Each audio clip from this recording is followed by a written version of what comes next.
Hypergamy is ingrained in our culture as society becomes more technologically and economically advanced, and this is the only way groups of people can survive in harsh and brutal climates like Afghanistan, where the harsh and brutal climate creates a male-dominated symbiotic relationship. This is something I've been thinking about for some time, but I'm stumped.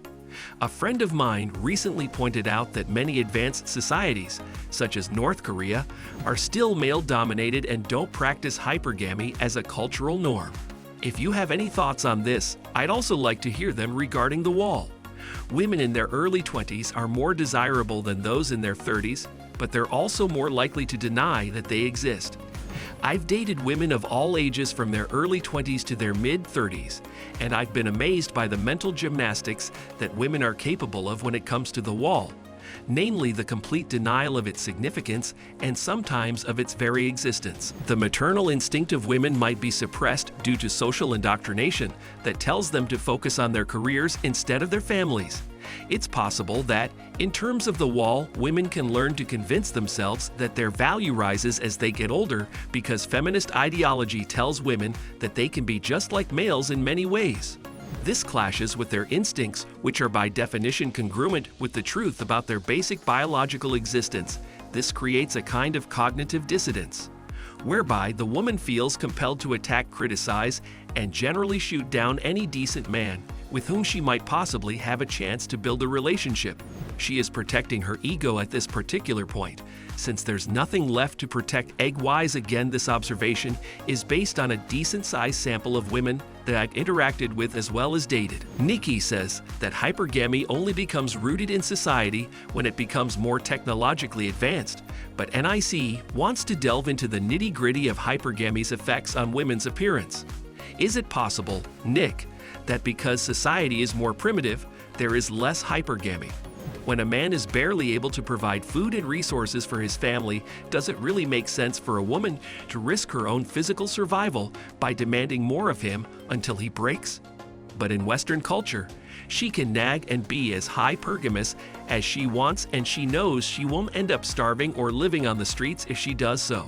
Because of their closed societies, South Korea and Japan are more traditional, and this is because they have only recently opened up to the rest of the world, allowing their women to see what feminism is doing around the world, and they're taking part in it.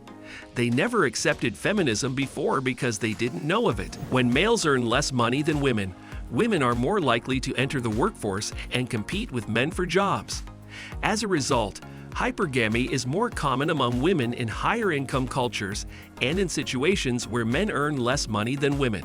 Nick, as for the wall, your interpretation of it is excellent. I used to think that women cared about it and that it bothered them, but I've seen 50-year-old women pretend to be in their 20s, and it was actually really shocking because they seemed to think that everyone was objectifying them, and they seemed to be momentarily shocked. In the beginning, women experiment with different dating techniques to see what works best for them, and because they're more covert than aggressive when it comes to dating, they often underutilize their techniques on men instead of overdoing it, and they work their way up to becoming aggressive and pushy when dating men in their 30s and 40s. The human race would probably have been extinct if young women were as adept at manipulating men as older women are at it, because they would have scared men away from them. Rather than wasting wisdom, they would have made the human race extinct because young women would scare men away from them. The law of decreasing returns is at the heart of this. As women pass the wall, their beauty decreases exponentially, but their emotional neediness increases exponentially, and at some point, the effort is no longer worth it. This is all about diminishing returns.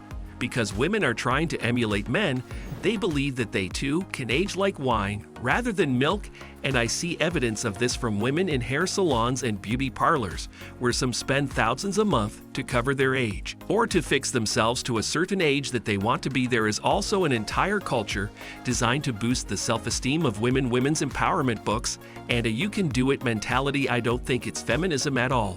It's simply a hyperactive gynocentrosome. It's a cultural shift where I believe that women are seeing themselves more like men, and therefore they don't want families as much as they wanted before, and thus focus on their careers. This is all more of Gen X and millennial thing. The older MGTOWs will probably disagree with my analysis of older women, and this division is also based on rural and urban culture. As well, the rural women are still having more kids than their urban counterparts, but more urban women than ever are supposedly single and loving it. Now I want to get to the last part of your statement where you told me about the 32-year-old woman who spent the night with 2 Persian princesses. She might actually be saying this to boost her appeal to you. If you were one of her girlfriends and she actually told this to you, it would actually bring out a jealous side in you, but instead, you were a potential suitor, and I think that she was too naive to understand what she was saying.